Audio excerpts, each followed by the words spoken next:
We start in a few minutes, just 2 more minutes. Just for your information, we have simultaneous translation, English and Spanish. So please, on the interpretation bottom, you can choose your language.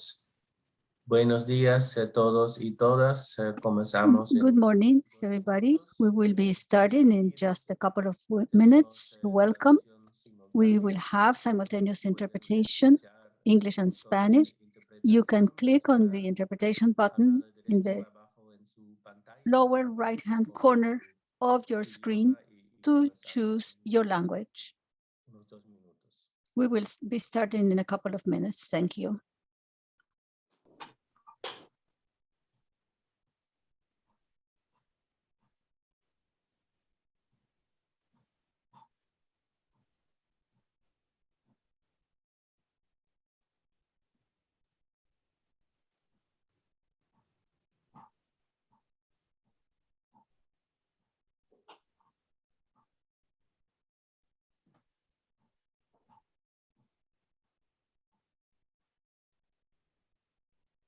Buenos días, como decía, bienvenidos a este webinar. Vamos a... Good morning and welcome to this webinar. We will be starting right now with the welcoming remarks. We will have simultaneous interpretation, English into Spanish. Please refer to the lower part, right-hand side of your screen. On sugar. We are going to start now, and please, we have interpretation. You can choose your language at the bottom of the screen. So my name is Leon Edeveen. I'm advisor in food, nutrition, and physical activity and schools, and acting unit chief of the unit of risk factors and nutrition of the Department of Non-Communicable Diseases and Mental Health. It's a great pleasure to welcome you all to this webinar in celebration of the first World Sugar Awareness Week that will take place from 8 to 14 November, and it is organized by the Unit of Risk Factors and Nutrition of the Department of Non-Communicable Diseases and Mental Health of the Pan American Health Organization. The theme of this World Week is Sweet or Sour, Sweet Drinks Conceal a Sore Truth. I want to thank you everyone for joining us today. As you may know, over the last decade, global sugar consumption has grown from about 130 to 178 million tons, and our consumption far exceeds the World Health Organization recommendation of limiting sugar intake to less than 10% of total energy intake per day in both children and adults. WHO also suggests a further reduction to below 5% of total energy intake per day. This is equivalent to 6 teaspoons of sugar for an adult and less for children. Too much sugar in our diets is linked to weight gain, obesity, type 2 diabetes, cardiovascular disease, and dental caries. We will be hearing more about this today from our excellent panel. Effective and feasible policy actions are available for governments to reduce the availability and affordability of sugar and sugary products, influence the acceptability of alternatives, and raise awareness about the sugar contained in products. Sugar consumption is influenced by availability, affordability, acceptability, and awareness, and sugary drinks are one of the largest contributors to global sugar intake. We know that despite recommendations to limit intake of sugary drinks, sales are increasing worldwide, especially in low and middle income countries as a result of aggressive marketing practices. In recent years, countries have developed measures to reduce sugar in the diet, including marketing restrictions, taxes on sugar-sweetened beverages, front of pack warning labels, and bans of sale of sugary drinks in schools. We will hear more about progress in our region from our panel, and we will also share the experience of Mexico and how civil society can play a major role in promoting policies to improve the food environment. To help reduce sugar consumption, promote healthier diets, and reduce non-communicable diseases, It is crucial to advocate for, promote, and implement a comprehensive set of policies in our region and worldwide. For this region, PAHO, in collaboration with WAS, World Action on Salt, Sugar, and Health, welcome you to celebrate this week and hope you can learn from the experience of colleagues who have developed and implemented effective policies. Policies to reduce sugar intake should be implemented in the context of broader dietary improvements with a comprehensive approach to reducing sugar consumption. Our aim today is to contribute to raise awareness of the harmful effects of these drinks and to highlight the need for countries to strengthen their efforts to implement policy actions to address high consumption of sugar. It is an honor for me to welcome you, dear participants, and the prestigious panelists joining us today in this webinar. So thank you very much, and I'm very delighted to have this excellent panel here. We have 4 presentations, and I'm especially very happy that this is the first time we celebrate World Sugar Awareness Week with WAS. And actually, every year we have already been celebrating World Salt Awareness Week. So this is the first time we are celebrating World Sugar Awareness Week. And we have with us the chair of WAS, which is Professor Graham McGregor, and he is our first presenter. After the 4 presentations, we will have the option to answer, to have questions and answers, which you can put in your chat, not in the chat, but in the Q&A link. And just a reminder for everyone who just entered, we have interpretation, simultaneous interpretation from English to Spanish and from Spanish to English. So I now would like to welcome to Professor Graham McGregor. So please, you have the floor. Good morning or good afternoon, wherever you may be. Welcome to this webinar. It's World Sugar Awareness Week, you just heard, and we'd like to thank PAHO for putting on this webinar. We're really, very grateful for them. Have the next slide. You're all aware, or you should be, that the global burden of disease clearly demonstrates that unhealthy diet, that is food that's high in salt, sugar and fat and lacks fruit and vegetable and fiber, is now the biggest cause of death, premature death and disability. And of course, the other factors shown here on the slide, blood pressure is related to diet, tobacco obviously is not, high BMI, obesity is related to diet, high glucose, type 2 diabetes also related to diet, and often forgotten about, but high LDL cholesterol is also related to diet. So you can see how, if you look at the major causes of death, by far the biggest is the food that we now eat. Next slide. Why does it cause all this illness? Well, it's quite simple, really. Salt, as you all know, puts up blood pressure, and that's 50% of all heart disease, 60% of all strokes are due to high blood pressure. Saturated fat puts up our cholesterol, that's palm oil, coconut oil, and animal fat. And that is a major cause of atheroma, furring of the arteries, and that causes heart disease and stroke. And of course, sugar is empty calories, and fat is very, very calorie dense. The combination of sugar and fat and the fact that these processed foods lack the ability to make you feel full or transient satiation, you eat more, you get obesity, type 2 diabetes, and now it's clear that many forms of cancer are related to obesity. And of course, already mentioned by the chairman, dental caries is a major factor due entirely to sugar, and it causes havoc in children with dental extractions, pain, etc., etc. Next slide. Now, the food industry and the soft drink industry make these very calorie-dense, cheap, very cheap products that are very profitable to them.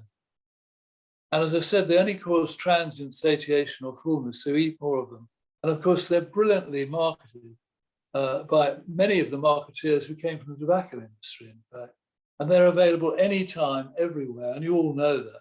And of course, the result is that we eat more, calorie intake goes up, and we develop obesity and type 2 diabetes.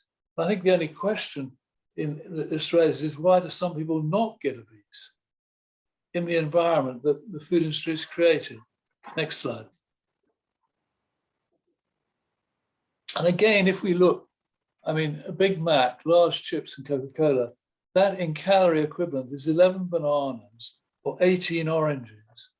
And if you ate 11 bananas now, you wouldn't want to eat for at least a day, if not 2 days, where we could all go out now and have for breakfast or for lunch a Big Mac, chips and Coca-Cola, and a few hours later we'd have another meal.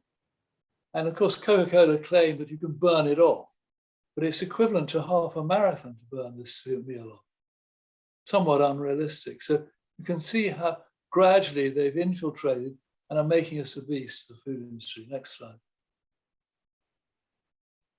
Now this week, internationally, we're looking at sugar-sweetened drinks, and you're all aware of the magnitude of the problem they create. They're very similar in many ways to cigarettes or tobacco industry.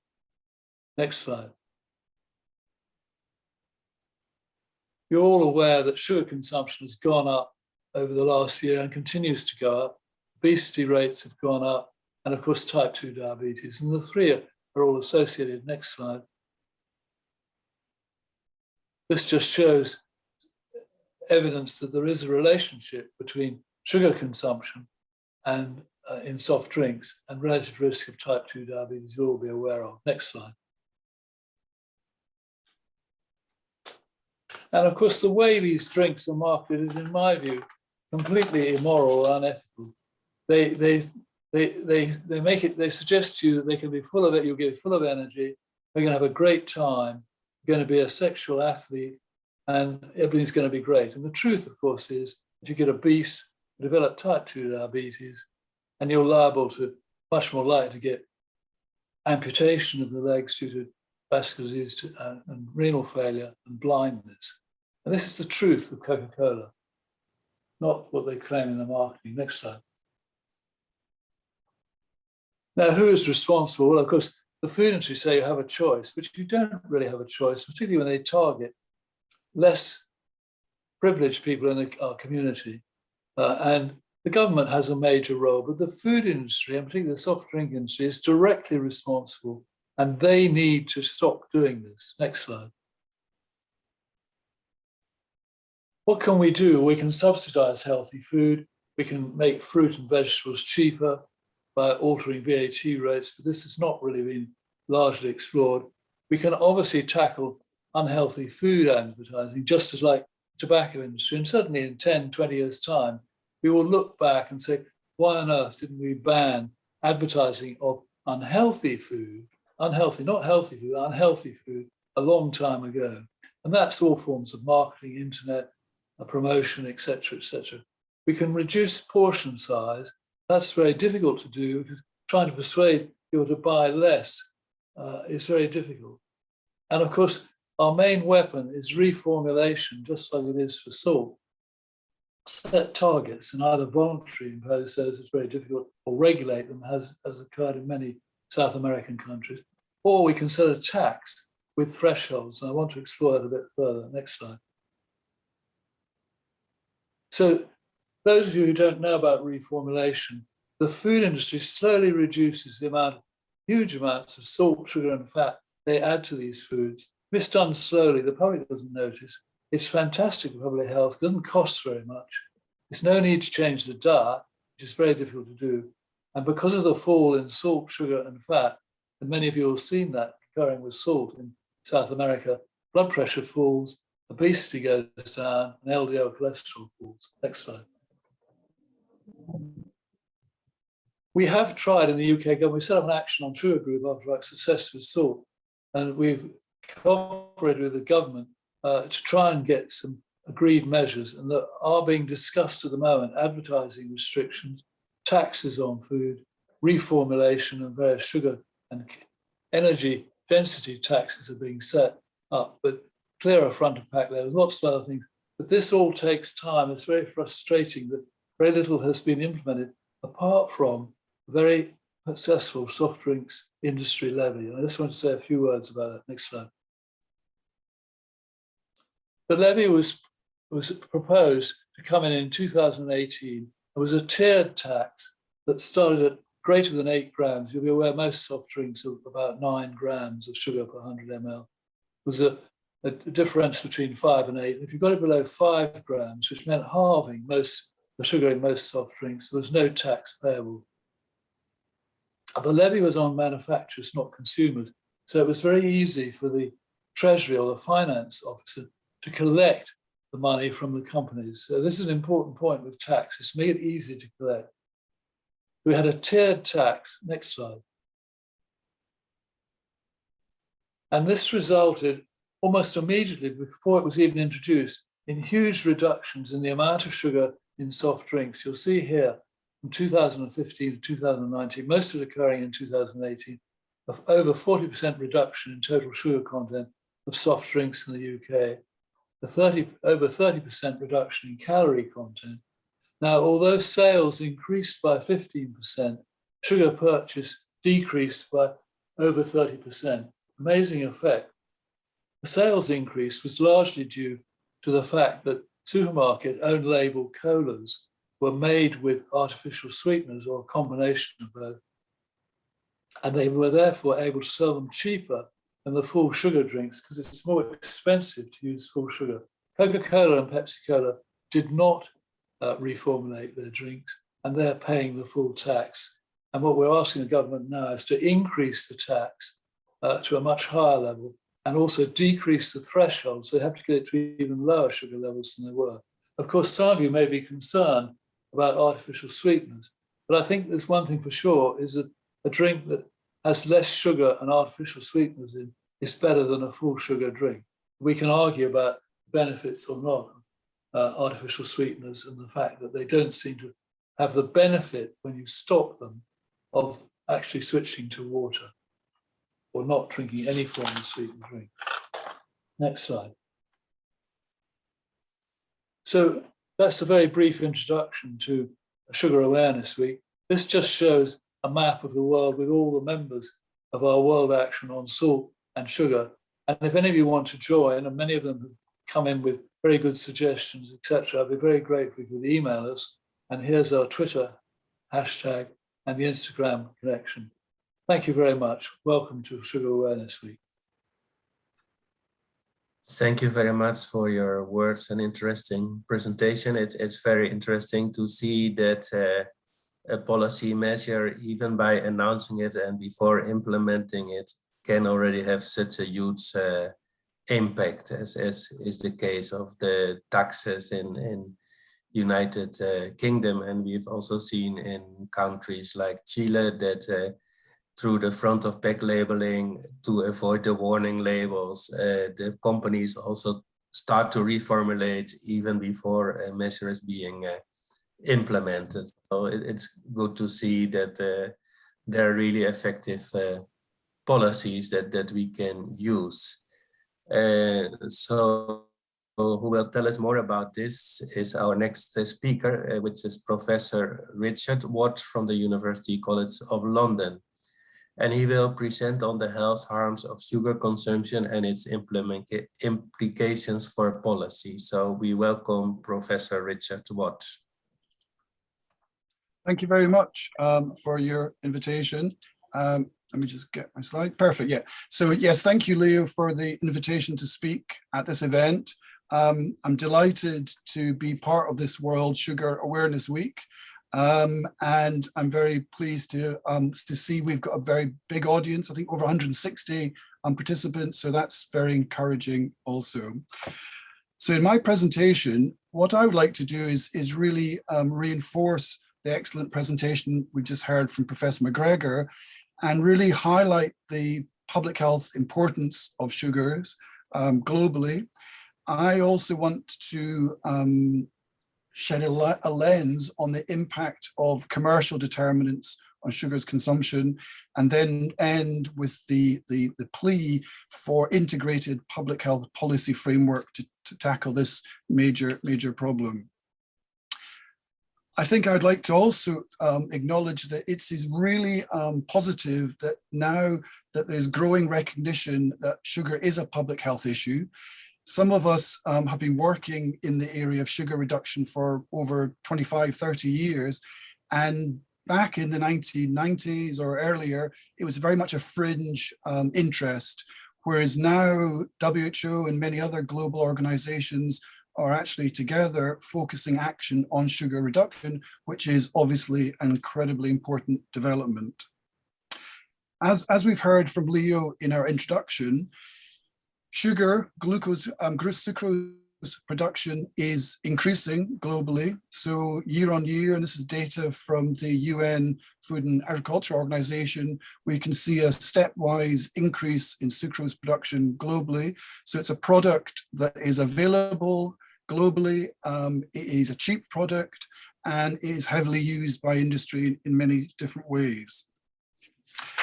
We've also heard in the introduction of the importance of the WHO guidelines published in 2015 that very concisely, but based upon comprehensive evidence, both in terms of systematic reviews on the evidence in relation to sugars and overweight and obesity, and also the evidence in relation to sugars and dental caries. And based upon that global evidence, WHO recommendations are the need to reduce free sugars across the life course, which is a strong recommendation. And as we've heard, the quantifiable recommendation of maximum 10% of total energy coming from free sugars, again, a strong recommendation. And then a conditional recommendation of going down further up to the 5% upper limit of free sugars for total energy. So that's what the consensus guidelines globally specify. But as most of us in this call will realize, the reality is very, very far from this. This slide just shows some data on sugars consumption across the world. And we know in many countries, such as the US, but across Europe, across South America, across Southeast Asia, many countries are exceeding the limits in terms of consumption of free sugars. This slide is just looking at data from the US in terms of analysis of the NHANES data that is collected on a regular basis, the National Nutritional Health Survey in the US population. And what we can see that both for women and for men, we can see very clearly that across the life course, the consumption of free sugar or sugar intake exceeds the dietary guidelines for America and also the American Heart Association recommendations, both in terms of the levels for both men and certainly for women also. Another important point that Dr. McGregor alluded to is the issue of inequalities in health. And this slide, again from the US, just looks and highlights the ethnic inequalities in terms of sugars intake amongst the US population, that sugar consumption highest amongst the Black population in the US. And in terms of socioeconomic inequalities, what we can see is that there's a gradient there and that the highest consumption is among the low income groups in the US. Data from other countries in Europe and elsewhere would support these studies from the US that sugar really is also an inequalities agenda and therefore a broader public health concern. So let's now briefly look at the health effects of sugars consumption, both in terms of oral health and general health. So what we have is compelling evidence on the health effects of sugar. And again, Dr. McGregor has summarized that nicely, but we've got very good quality data on the relationship, the direct association between free sugars consumption and dental caries, as well as overweight, obesity, diabetes, cardiovascular diseases, and a range of other NCDs, which I'll go into a bit more detail in a second. Other concerns also include concern around the high levels of sugars in commercial infant baby foods and drinks. And a recent WHO Europe report has highlighted that a high proportion of commercial baby foods and drinks that are marketed to parents contain high levels of free sugar. So that perhaps might be another focus for a seminar in future. If we have a look at the data on free sugars and dental caries, I'm a public health dentist, and what I would like to really strengthen the argument is that we know that dental caries is directly linked to the consumption of free sugars, and globally, dental diseases affect over 3.5 billion people around the world. In terms of the global burden of disease study, oral diseases are the most prevalent conditions globally. And sugar is the main driver for dental caries around the world. What we know in terms of dental caries, it's a largely preventable condition. But again, as Dr. McGregor alluded, dental caries can cause significant infection, inflammation, major cause of pain and discomfort. There are good studies to also demonstrate that dental caries can affect child growth and development, have wider effects in terms of families, in terms of sleepless nights, and then broader social and educational impacts in terms of lost schooling, impacts on educational attainment, and very importantly, is a high cost treatment cost to health services around the world. And this slide is taken from data from the European Union, produced by one of our colleagues, Dr. Stefan Listel, who's a health economist and a public health dentist.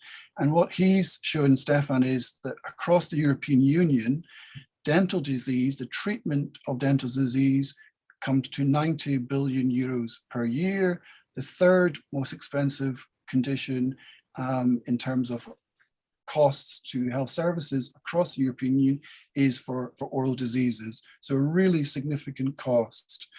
Globally, it's been estimated that the treatment costs of oral diseases exceed 357 billion US dollars in direct costs and almost 190 billion US dollars in indirect costs. So the treatment costs of oral diseases are very, very significant.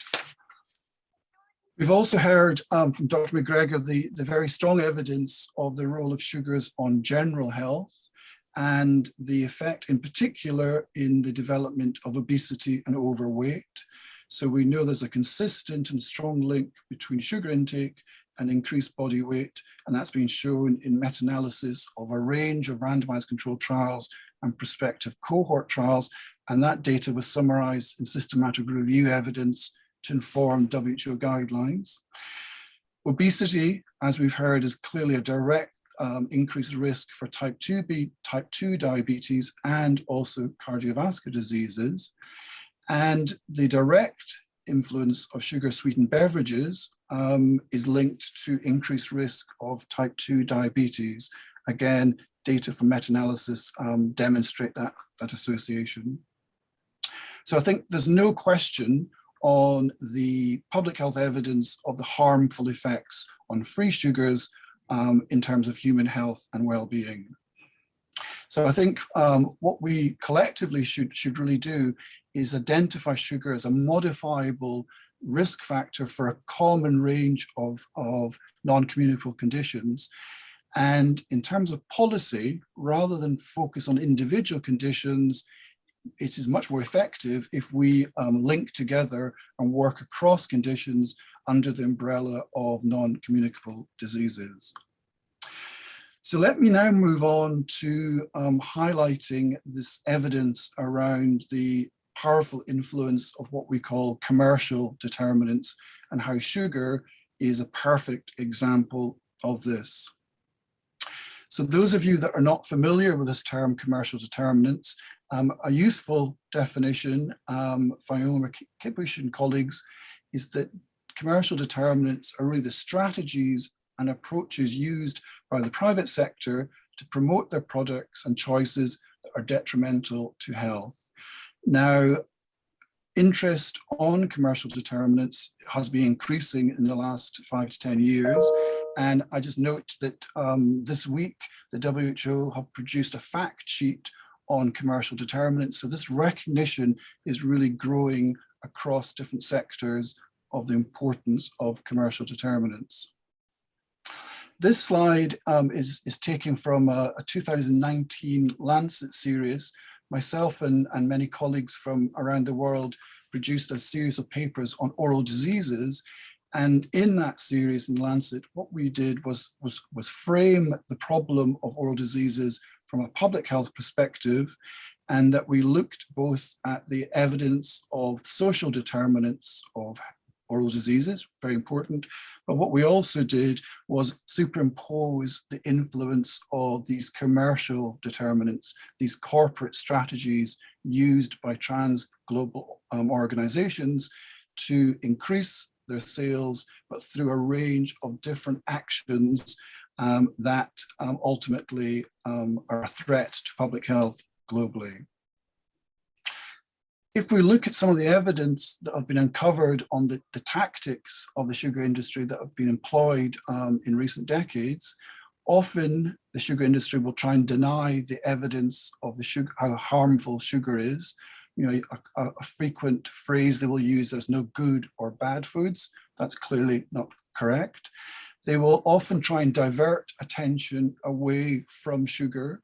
So within the dental research community, they often concentrate on fluoride as being the importance of prevention of dental diseases, whereas in the public health and nutrition field, they will often concentrate on the need for more physical activity rather than the need to reduce sugar. They will bias the debate by putting up scientists who offer contrary and conflicting evidence to create a controversy and get media attention. They will undermine the credibility of opponents, and they will also use very aggressive lobbying of national and international organizations, including lobbying of WHO, to try and stop any implementation of public health measures. In our Lancet series in 2009, what we did was really focus on the influence and power of big sugar, and this infographic sort of summarizes that. And as a way to sort of quantify that influence, we know that Coca-Cola spent over $12 billion marketing the products across Africa by 2020. PepsiCo spent over $5.5 billion in their Indian operation alone. And in contrast, in 2017, the total WHO budget was $4.4 billion. So we can see the imbalance in terms of power and influence that big sugar has globally. And the particular concern is their influence on low and middle income countries and trying to promote the products across those settings.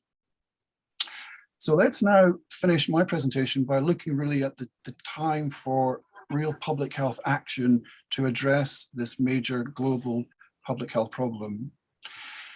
And I think it's important to firstly highlight the need for stronger policies and the evidence base that exists. And I think it's very important that we acknowledge the limitations of following an individualistic preventive approach, which we know does not work in terms of sustainability and impact on inequalities. We also know voluntary agreements with industry have been tried in many different countries, again, have largely failed. So what we need are comprehensive regulation and fiscal policies to reduce the amount of sugar within our systems, and that will be achieved through multidisciplinary working. It's a useful way to illustrate this approach, and this slide is produced by the UK Health Forum a few years back, but it uses the McKinley upstream downstream analogy to illustrate the different action points and opportunities for sugar reduction strategies. Sugar is a cash crop, and in many countries, particularly, for example, in South America and Central America, is a very important issue around quotas, subsidies, pricing, etc.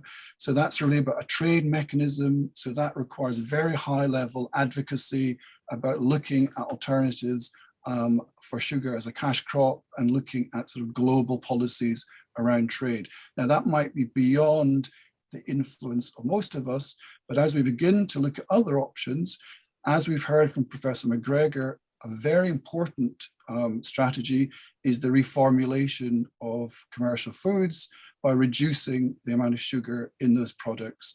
And we've heard how successful that has been in terms of salt reduction. The same can happen with sugar reduction. Another opportunity for upstream action is looking at selling less sugar in the food chain. That's looking at taxation. Again, we've heard from Professor McGregor, and I think we're going to hear from colleagues from Mexico, and major progress in this has been made in Chile and many other countries around the world, but more can be done. Retail restrictions on high sugar foods, reducing portion sizes of sugary foods and drinks, again, opportunities for action. Another very important theme for sugar reduction is looking at the marketing and promotion of sugar.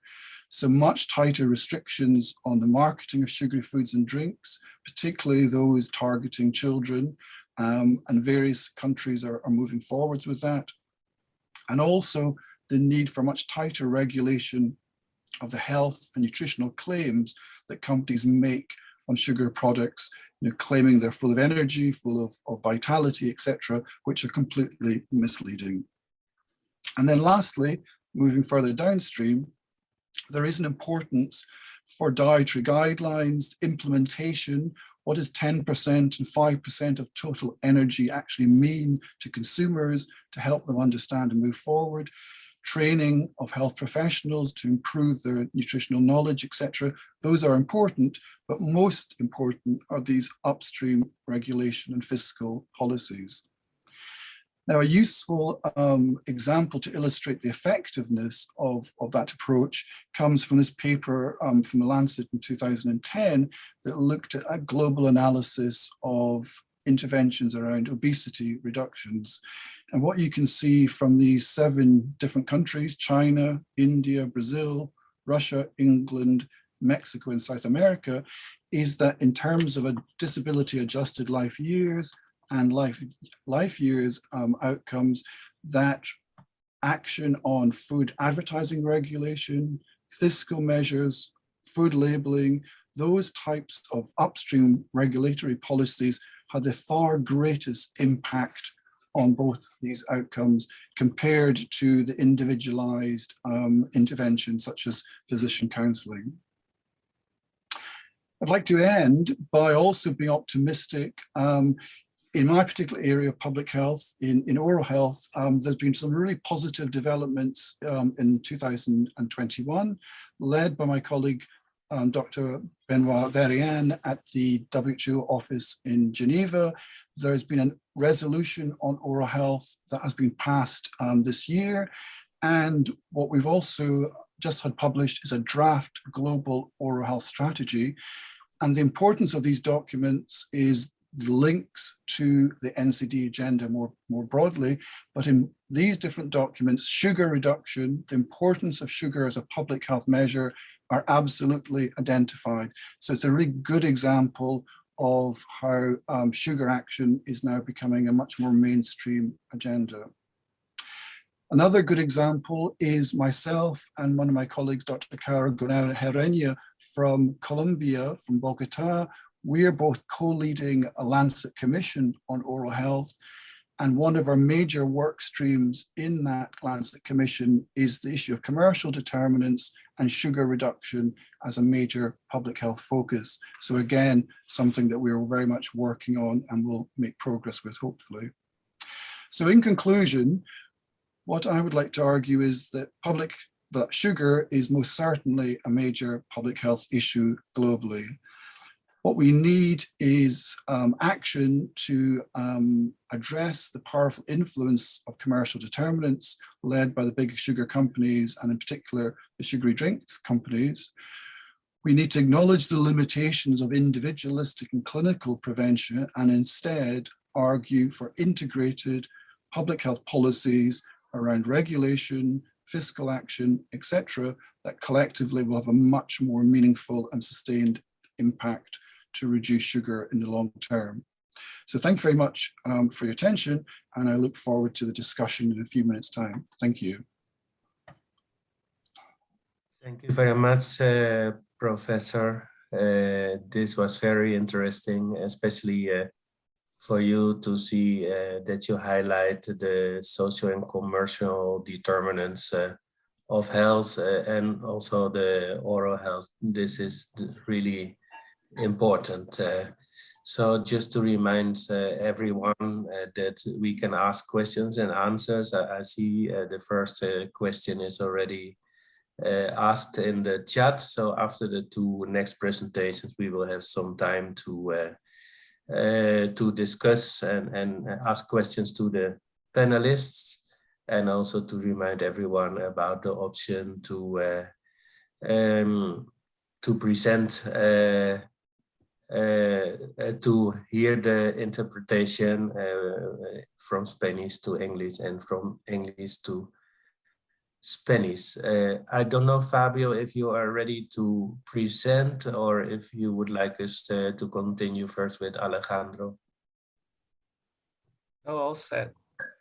You're all set. Okay, that's good to hear. So Fabio is advisor on food, nutrition, and physical activity in the Pan American Health Organization.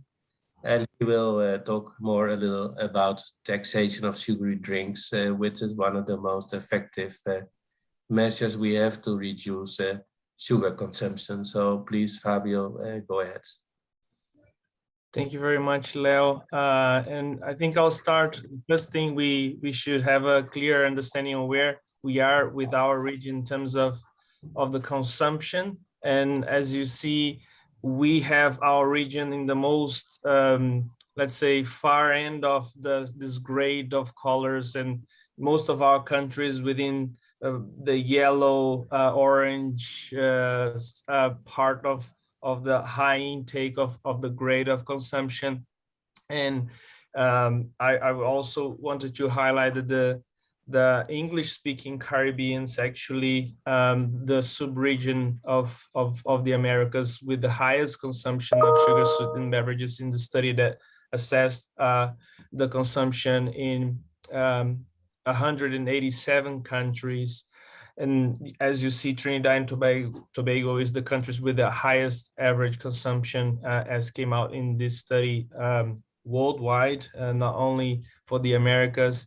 And we have all the other, all these other countries, many other countries in the Caribbean, English-speaking Caribbean, consuming almost 500 milliliters of sugar-sweetened beverages every day, and with Trinidad almost 600 milliliters every day. So we, as mentioned, you know, we are at the very critical moment in terms of where we are and status in terms of where we are with the consumption of sugar sweetened beverages in our region. And not only having an understanding of how much we're consuming, but how this consumption of sugar sweetened beverages is impacting the other parts and the whole of the diet. And we can see here that also sugar sweetened beverages and sweetened beverages in general, they are the top contributors for calories and free sugars. And in this study that we published in 2019, assessing the sales of ultra-processed products, including sugar sweetened beverages in the region. And as you see, 71% of the ultra-processed products, of the free sugars from ultra-processed products, are provided by sugar sweetened beverages. And that means that in 2014, just looking at Argentina, Brazil, Chile, Colombia, Mexico, Peru, and Venezuela, which have close to 80–70% of the population in the entire region, ultra-processed, the sugar sweetened beverages, they dumped in the food systems of these countries in 2014 more than 5 million tons of sugars, and that's how much sugar sweetened beverages are, besides being consumed at very high amounts, also contributing to the amount of sugar that is being consumed throughout the region. And how does the trend look? So how does the future look?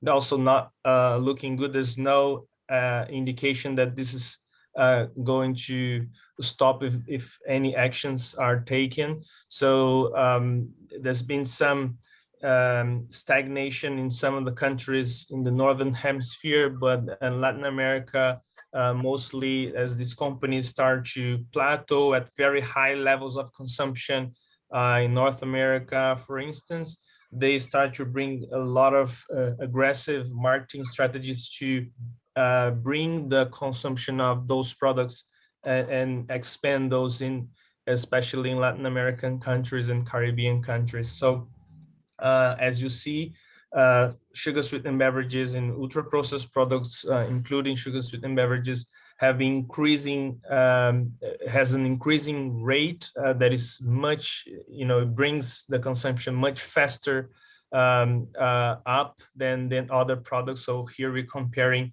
the increase on sales of other packaged food and drink products versus ultra processed food and drink products. And you see how, around 30 times, it works 30 times faster, the raise of sales of these products in Latin America. So, I mean, again, this brings us to the fact that it's not slowing down and actually increasing, and it's taking it at a very a much higher speed and actually happening in other regions of the world. And this is also fueled by the reduction in prices, and this study shows how the relative prices of sugar sweetened beverages have been reduced.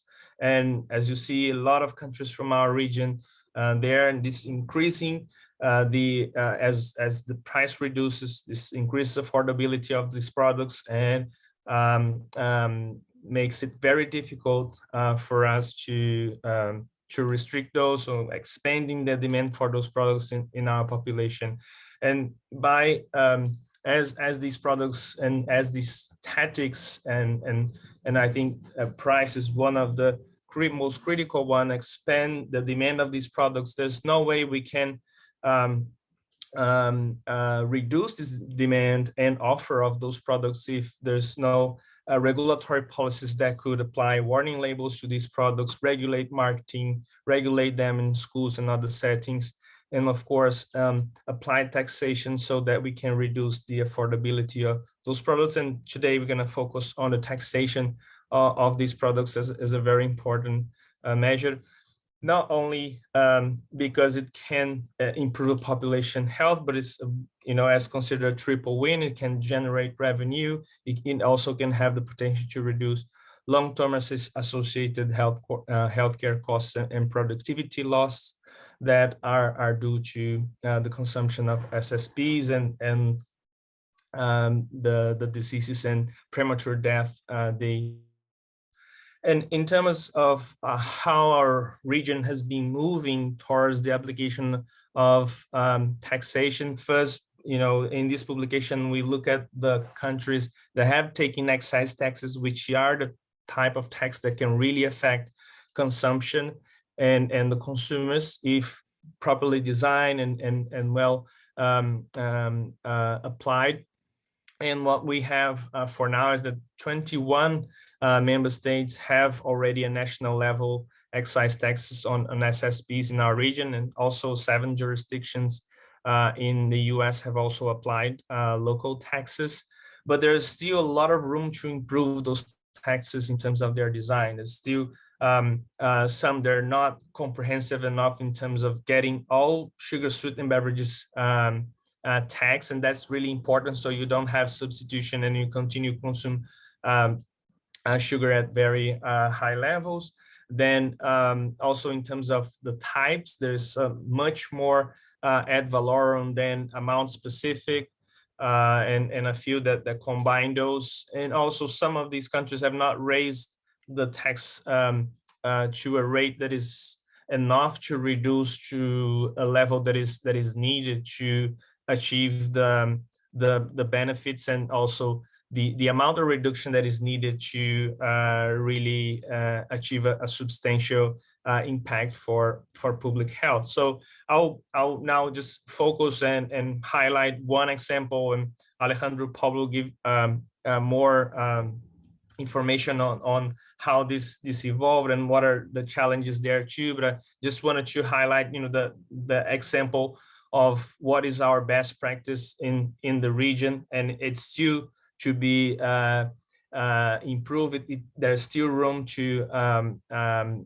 get it even more effective, but already with what has been applied, it has demonstrated a sustained decrease on sugar sweetened beverages as we compare a scenario, a counterfactual scenario where the taxation would, if the taxation was not in place, and with the taxation in place, and we see that this reduction following approximately 10% of taxes on sugar sweetened beverages in Mexico ended up by 2015, the second year of implementation, reducing around the same amount of percentage. So 10% of tax coming up with a 9.7% of reduction in Mexico. Also, modeling studies that have demonstrated how these tax will allow the country to reduce the obesity prevalence as it reduces the consumption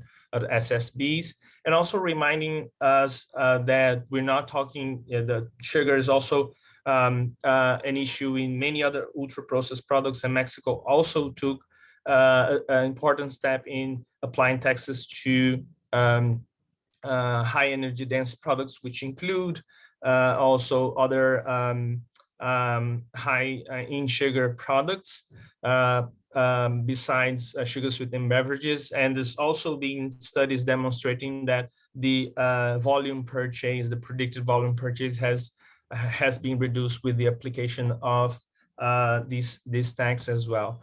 So I just wanted to close indicated that it's very clear for us the sickening power of sugar sweetened beverages, and our previous speakers spoke about this, but also our countries are really concerned about how you move from how you progress these the restriction of sugar sweetened beverages so that you don't generate another problem.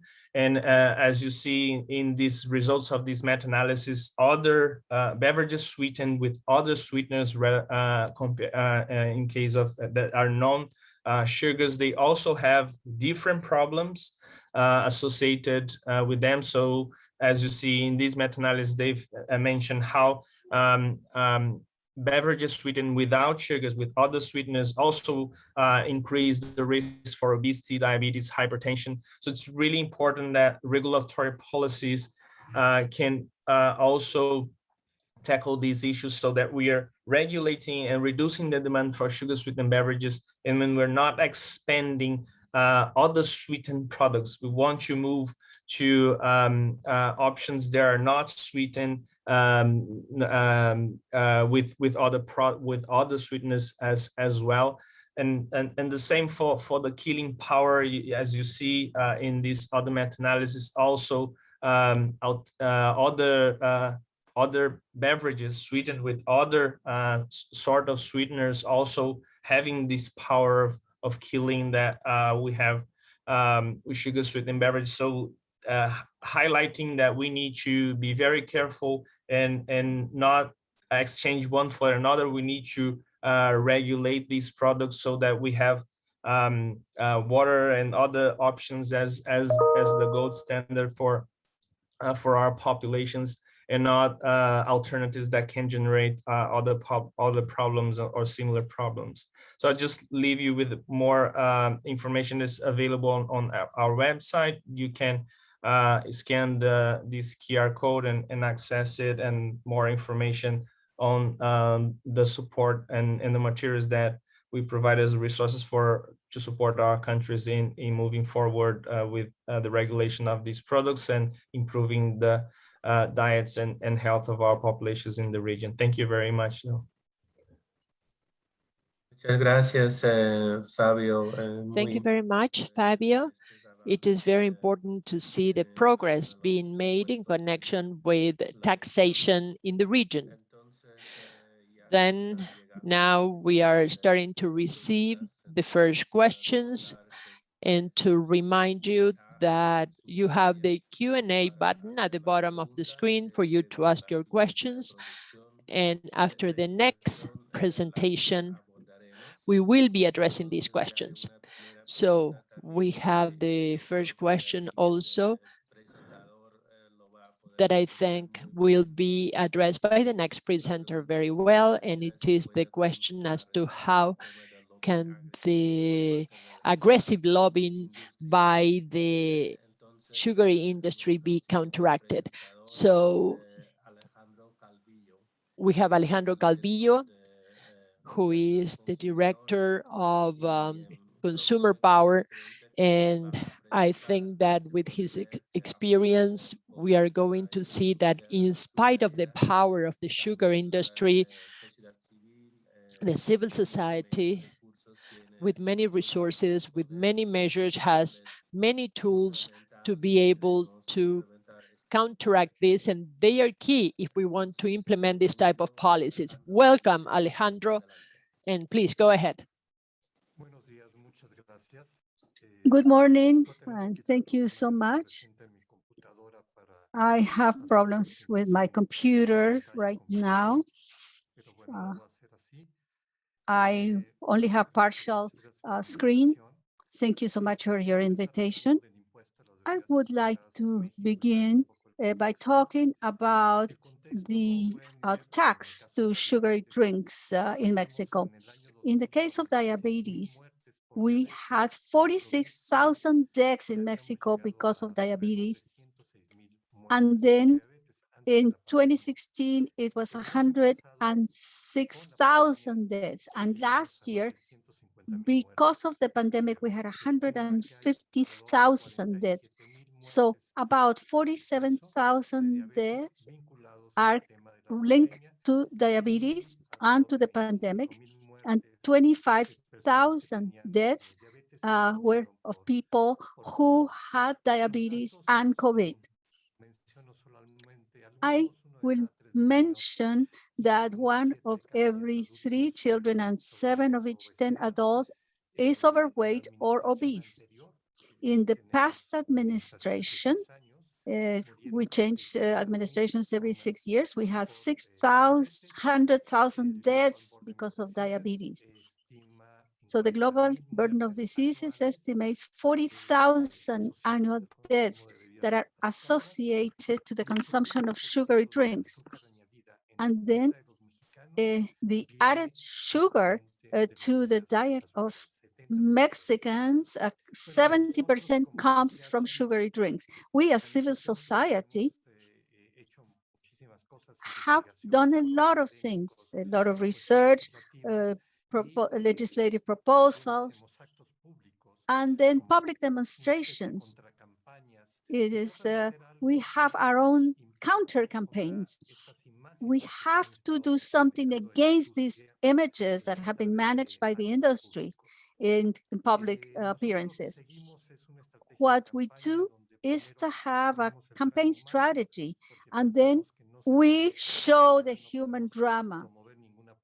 We cannot promote public policy if we do not show or if we do not have a clear conscience of what the problem is and how serious it will become. Then after that, we identify the cause. And then by identifying the cause, the population reacts. And then after that, we can take measures. So I will talk about what we have done to show the human drama. In the 6-year period from 2006 to 2012, we saw 500,000 people who died of diabetes. And this is a celebration that is traditional in Mexico during the Day of the Death. We had a similar presentation or a similar act to show how many people died of diabetes. So we identified the cause. The SSB are the sugary drinks. And these are children 9 to 10 years of age. And then we asked, would you give these children 12 tablespoons of sugar? So if you say no, then you have to ask, why are you giving them sugary drinks? Would you actually ingest 12 tablespoonful of sugar? And people didn't know that the drinks contain so much sugar. The industry said that our campaign was based on lies, that we were not given the information that appeared on each bottle. So, well, anyway, I am just going over this. We have a lot of public relation campaigns and so forth, but then we showed solutions. If we have a tax on all of these drinks and we install water fountains in school and public policies, maybe that would be a good start. In very few schools in the country do we have water fountains. So that was a good thing to start with. With the money that we had from the taxes coming from these drinks, we would install the water fountains. But of course, we had to lobby for this. We recommended a low percentage of sugar in daily diets. Dr. Fabio Gomez has already shown some of the studies that we have conducted. Many of these studies have been published in scientific journals. And we see a reduction of 6.3% in the purchases of sweet drinks and 9% in the second year in the purchases of these. And this, of course, is linked to the low-income population too. In the low-income population, we see a reduction of purchases of 10.3%. Well, I think it's better if people buy the bottle of water and not a bottle of a sugary drink. So labeling was another thing, and the warning in labels was another thing that we worked on. What we did was just a new labeling with a warning. We included these warnings here. It says, it has sweeteners, is not recommended for children, it contains caffeine, avoid consumption by children. And then if we say this has sweeteners and is not recommended for children, well, we have just the classic Coke can. And then they, of course, here advertised that they were reducing sugar. But then they were introducing calorie-free sweeteners. But then in Chile, for instance, they remove sugar and then they included sweeteners. But these sweeteners were strong. And if you have these sweeteners, well, children, of course, like to have that. And this is one of the problems that I see in the dietary habits. So for that reason, we actually work very hard to make sure that in these cans, you included the last line that says it contains sweeteners that are not recommended for children. Yes, of course, and all of these drinks have a level of caffeine and you avoid them in children. You should not give Coke to children. So mothers and fathers should know about this risk. So we are very concerned about this reformulation. Yes, of course, we know we have to lower the consumption of sugar. And then we, of course, through taxes, we have been able to have a regulation, even though this regulation is still weak. There's regulation that targets the schools. But then we are trying to cover all fronts. But we do not want, especially in children, to have products that have additives, and we do not know the long-term data for all of these additives. So children normally consume all of these drinks, but we do know that non-caloric sweeteners in children are going to be sold because children like that. But then there is a relationship between these sweeteners and damage to health and increase in mortality. So I believe that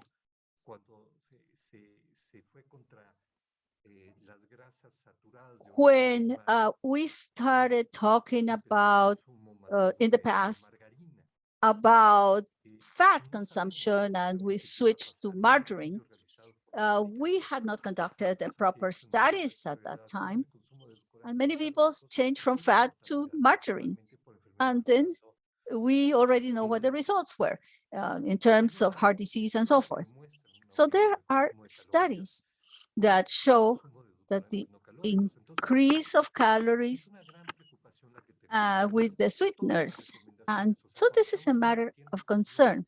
So we are trying to control the consumption of one ingredient, but we have to understand diet as a whole picture. We need water, we need fruits, we need vegetables.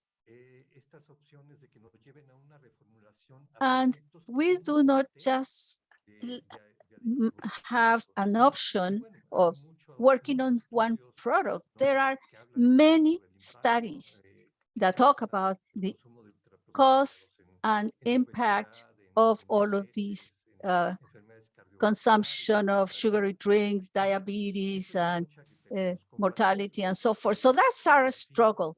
We, of course, have to work on that. It's very important to work on that and to avoid the consumption of sugar, but we should avoid opening the doors to these additives that perhaps are going to have other causes. So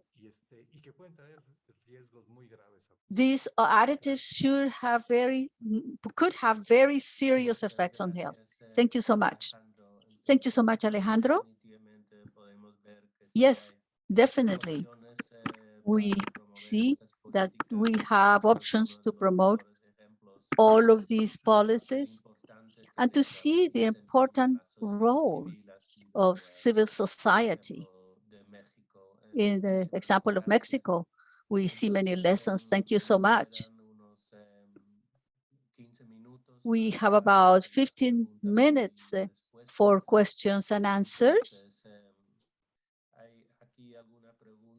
I see a question, maybe for Professor McGrayan. The question in English, it's for Professor McGregor. So the question is, given the various actions that have been taken in the UK and elsewhere to curb consumption of SSBs and to reformulate SSBs, why haven't we seen a reduction in related NCDs and rates of obesity? Are these interventions actually effective in addressing the core issues? Yeah, thank you. Shall I answer that? Yeah, I mean, it sounds like a question from the food industry. I mean, the soft drink tax only came in 2018. Reductions have only occurred in the last 2 years. We wouldn't expect it to have an immediate effect. And of course, sugar from soft drinks is only one source of calories. It's not the only source.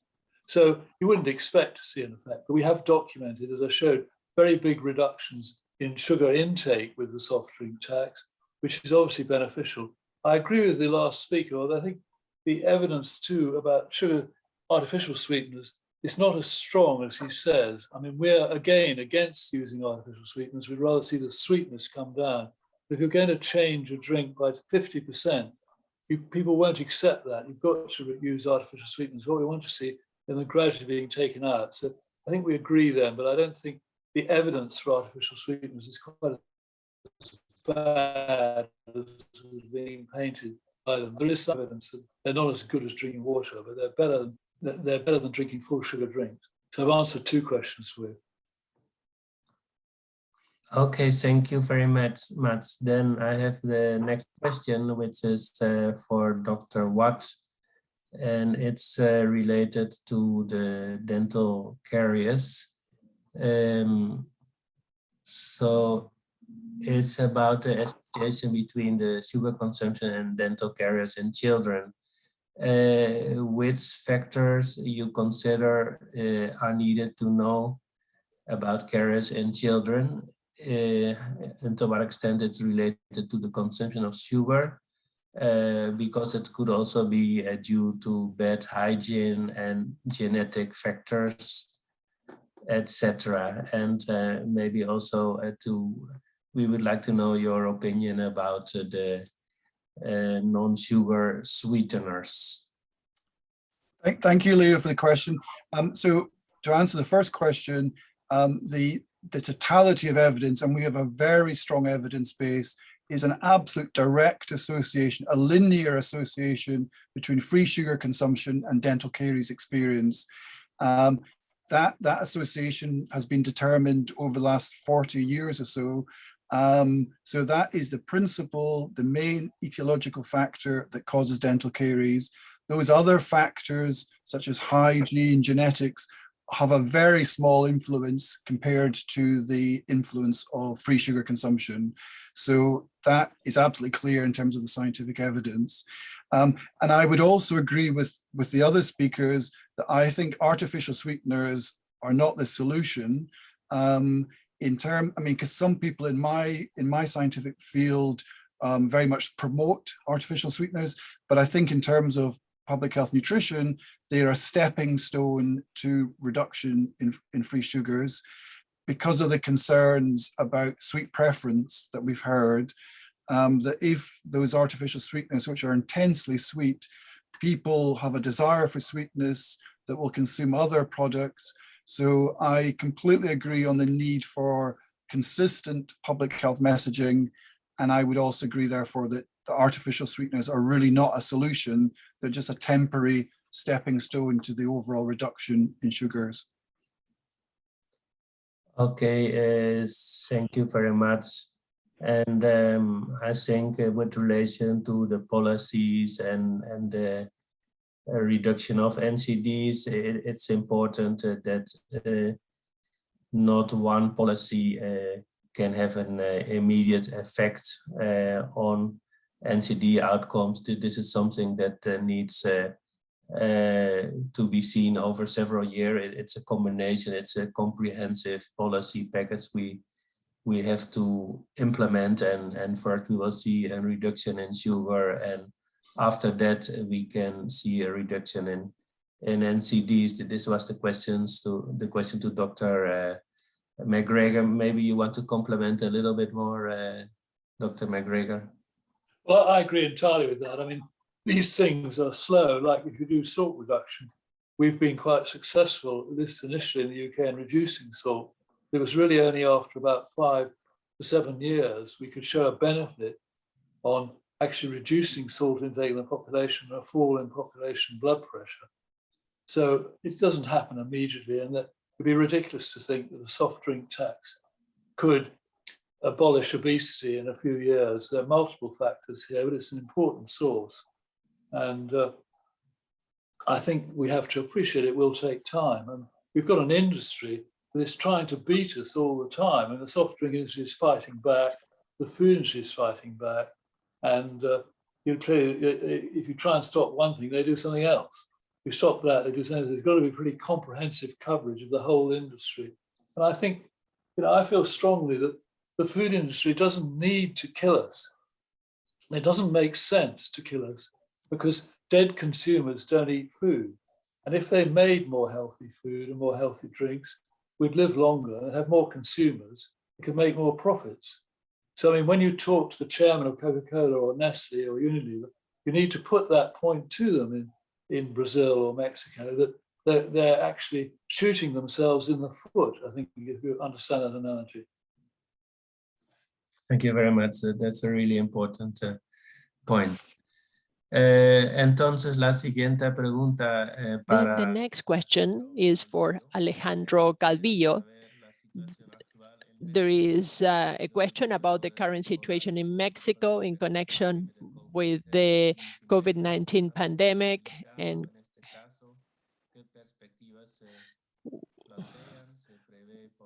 what is the outlook? Are you thinking about implementing, for example, the machines for the refills? What are the technical recommendations for the various measures? The resources have not been devoted. There is no labeling. There is a resistance to labeling the resources on the taxes for sugary drinks. So they go to a general fund, and a program has been implemented for the introduction of fountains in 40,000 schools, but the program was left in the initial stages. But we think that at this point in time, kids are going back to in-person classes, and we think it is a very sensitive moment among the families to discuss nutrition, and this is a great opportunity we have at hand to push the legislative branch and also the executive to implement stronger measures. Thank you. We have two additional questions for you. Do you have any practical updated guideline that shows in greater depth the issue of food labeling and also information on the diseases that food causes and suggestions for healthy activities? How long did it take you to change labeling in Mexico? What were the most important obstacles? As to timing, first, we had issues against, we fought against labeling that was imposed by the government. We had amparos, legal proceedings, but the process took us 1.5 years, 2 years, because there was also a very strong decision by the health sector to promote labeling. So there were some working groups, we worked with the industry, but the final votes in the process of introducing this vote on labeling favored the public interest.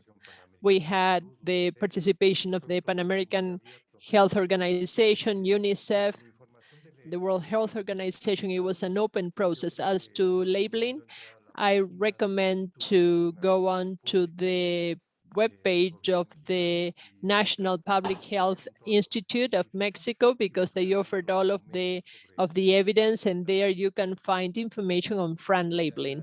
Thank you very much. Two questions for Fabio.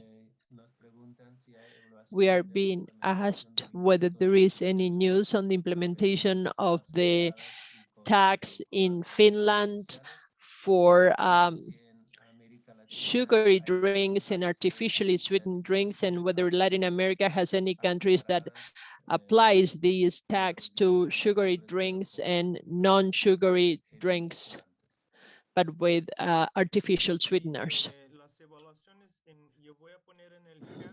I will be putting in the chat the evaluations not only from Finland, but also from other areas in the US, and the information by the countries that have taxes that are applied to sugary drinks and drinks that are sweetened with other sweeteners. We have most information from US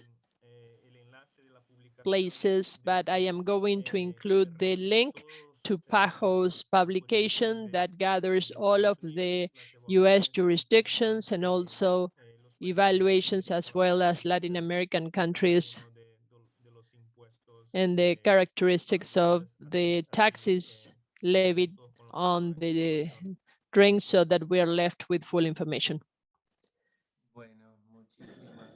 Thank you very much. We are being asked what educational strategy is recommended to reduce the consumption of sugar and sugary drinks. And there was another question on the information and communication, how effective are those processes are for the changes of lifestyles and healthy living. So as we have seen in the presentation by Professor Watts, we prefer more population-based measures as opposed to individual measures to try to modify lifestyles, but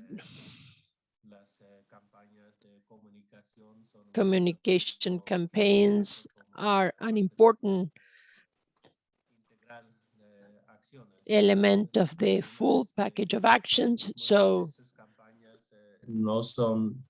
oftentimes the campaigns are not effective because they are not properly prepared and designed. We have seen professional campaigns conducted in Mexico, and they have been highly effective. We also have a free course on social marketing that is available in our virtual campus. I have included the link in the chat. It is available in English and in Spanish, and it has 5 courses. And that is helpful for everyone to apply all of the marketing, social marketing steps in a scientific and planned fashion.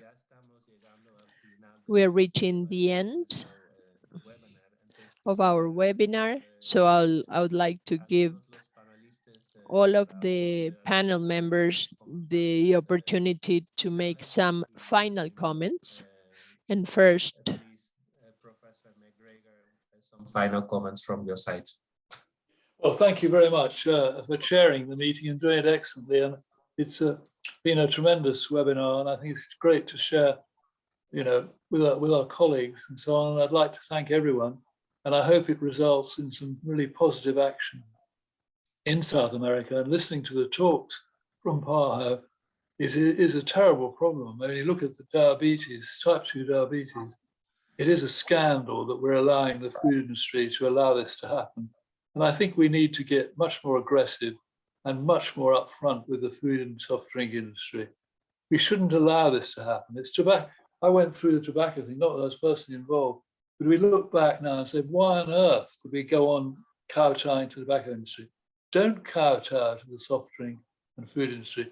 They can make healthy food, force them to make it, and stop advertising and marketing all this rubbish. Thank you. Thank you very much. Professor Watt, your final comments. Yes, thank you very much. And I would just like to share, I think it's been an excellent webinar. It's been really comprehensive, and to hear examples of different policies being implemented and evaluated, which is also very important. Another thing I would like to congratulate you on is the importance of working and engaging with civil society, because I think often in countries we professionalize the problems and do not engage with community organizations and civil society. And I think that's a very important step forward when there is civil society support. And I would be interested to hear from our colleagues in Mexico how they managed to engage with civil society organizations around the issue of sugar, because often it's seen to be a minor issue. So that's a major step forward. So thank you very much for the invitation, and it's been a very successful event. Thank you. Thank you very much for your participation. Unas palabras finales, Fabio. Fabio, some final remarks. Just to thank and to continue to offer the help of PAHO and WHO, offer PAHO's and WHO's help to attain healthy nutrition. And it is very clear in this session that we know of an important set of products that need to be regulated, in particular sugary drinks, so that we can give room to our population to have healthy, truthful food as opposed to superfluous and detrimental food for our health, and to continue to have PAHO's support for our member countries to apply, design, and implement these regulatory policies to reduce consumption of these products. Thank you very much. Thank you, Fabio. And a couple of remarks on this event this Thursday. We can also link it here on the chat. Yes, this Thursday, November 11th, we are going to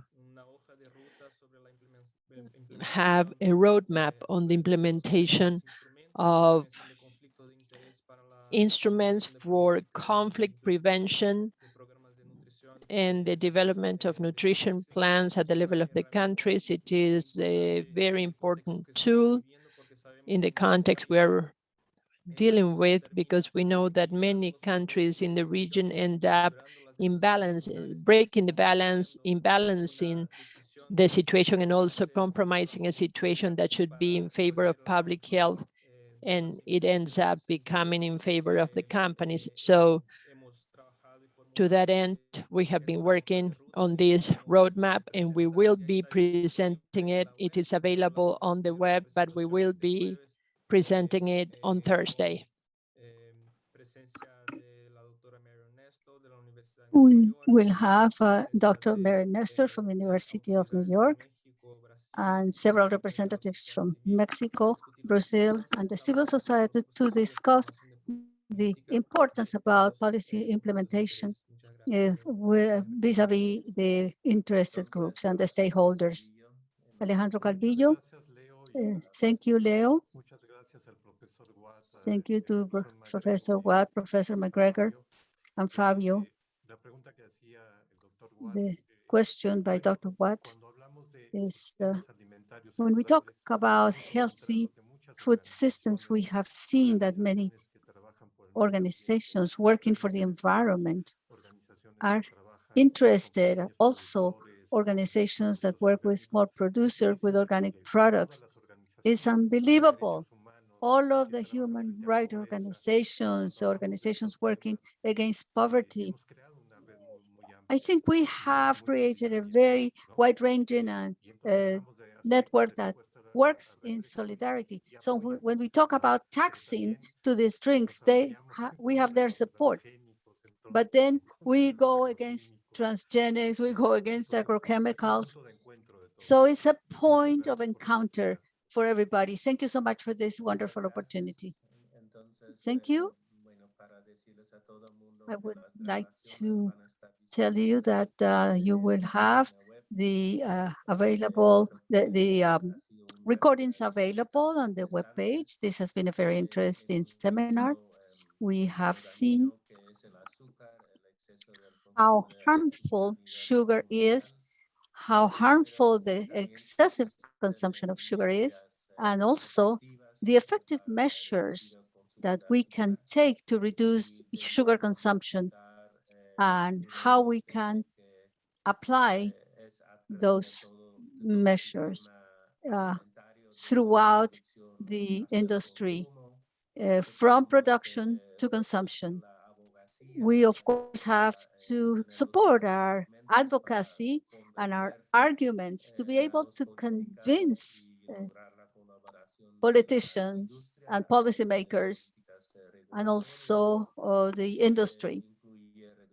All of these policies should include the reduction of advertising, and then, of course, the publication of the warnings in the front part of the packages or the bottles, and also what we have to do at the school level. This is an important topic. And then also, I would like to announce that last week we launched new targets about salt reduction. And this is the second group of targets that have been prepared by PAHO. We had updated the 2015 targets. In chat, we will be including the link to these salt consumption targets. It is important for you to know this, but also at the same time, we have to advance in the preparation of policies regarding ultra-processed foods, because that consumption is increasing faster than we can see for our reformulation efforts. So this is a constant struggle. We will keep on fighting to see if we can succeed in a couple of years, but I think this is a long-term effort. We will keep on advancing through our webinars. We have many options. Once again, I would like to thank all the speakers, the interpreters, and all the participants who have accompanied us in this webinar. And I wish you a very happy day, and thank you so much for having been here.